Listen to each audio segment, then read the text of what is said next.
గ్రహదోషాలు బాబోయ్ గ్రహదోషాలు, శని దోషం, రాహు దోషం అంటారు. పెద్ద పెద్ద పూజలు చెప్తారు. అది చేయటానికి డబ్బులు ఉండవు. దీనికి తరుణోపాయం ఏంటి? ఆవుని పూజ చేసుకోలేని వారు, ఆలయానికి వెళ్ళి పూజ చేసుకునే వాళ్ళకి కూడా తరుణోపాయం ఏమిటి? బాధపడద్దు.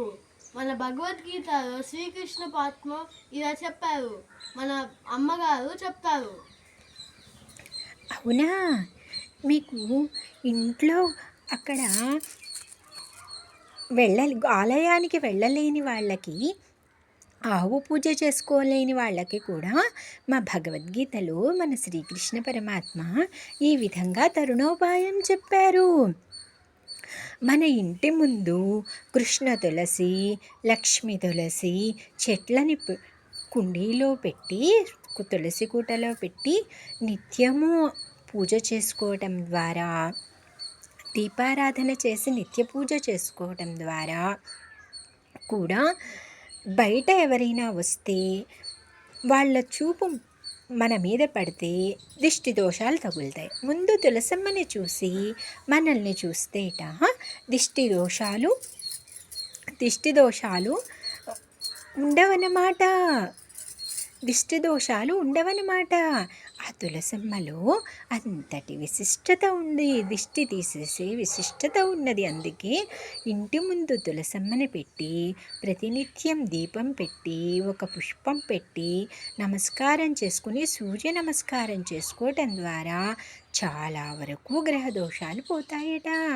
అదే కాక ఇంట్లో నిత్య దీపారాధన చేసుకుని పారాయణలు చేసుకోవటం ద్వారా ఆ భగవంతుడి యొక్క దైవత్వం ప్రతి అందరిలోకి అంది, ఆ ఇంటిలో ఉన్న స్వామి ఆరాధన చేసుకున్న శక్తి మనలోకి కూడా ప్రవేశించి మన యొక్క గ్రహదోషాల్ని పోగొడతాయట. అంతేకాకుండా మనము ఊపిరి పీలుస్తున్నా వదులుతున్నా చిత్రగుప్తుడు మన ఊపిరిలో గుప్తంగా కూర్చుని ఎన్ని ఊపిరులు భగవన్నామంతో పిలిచారు, ఎన్ని ఊపిరులు వృధాగా పిలిచారు అనేది లెక్క వేస్తారట. అవునా? అవును. అప్పుడు మనం ఎన్ని ఊపిరులు భగవన్నామంతో పీల్చామో చూసి దానిని బట్టి మన కష్టాలన్నిటినీ తీర్చడానికి తీరుస్తారట. అందుకని అన్నిటికంటే గొప్పది నిరంతర భగవన్నామస్మరణ చేసుకోవటమే. అందులోనే అన్ని దోషాలు పోయి మనల్ని భగవంతుడి కృప కటాక్ష వీక్షణాలు మనకి అంది, మనకి అంతా మంచి జరుగుతుంది. గోసేవ చేయలేని వాళ్ళు ఇంట్లో ఉండి గోవుని వర్ణన చేసినా సరే చాలు. గోవు పాదాలు పితృదేవతలని, గోవు కళ్ళు సూర్యచంద్రులని, గోవు కొమ్ములు కోటిగుళ్ళని, గోవు నాలుక నారాయణమూర్తని, గోవు వెన్నుపూస యమధర్మరాజని, గోవు కడుపు కైలాసమని, గోవు తోక 90 కోటి దేవతలని, గోవు మయమే శ్రీ మహాలక్ష్మిని, గోపంచకమే భగీరథి గంగాని మనం వర్ణన చేసిన ఎడల మనకి సర్వపాపాలు కూడా పోతాయట. గ్రహదోషాలు మనల్ని ఇబ్బంది పెట్టవుట. మనం ఇంట్లో ఉండి కూడా నిత్య పూజ ద్వారా భగవత్ కృపాకటాక్ష వీక్షణాలు పొంది, తులసమ్మ పూజ ద్వారా కూడా గ్రహదోషాల్ని తొలగించుకుని కష్టాల నుంచి బయటపడగలుగుతాముట. నిత్య పూజలో అంతటి విశిష్టత ఉన్నది. అవునా?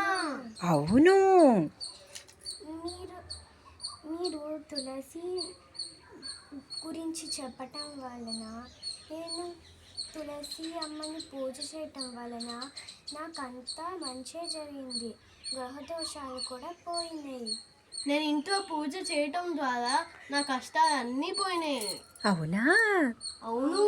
చూసారా? మరి నిత్య పూజలో అంతటి విశిష్టత ఉన్నది, తులసి పూజలో కూడా అంతటి విశిష్టత ఉన్నది. మరి నిత్యం చేసుకుంటారా మరి మీరు?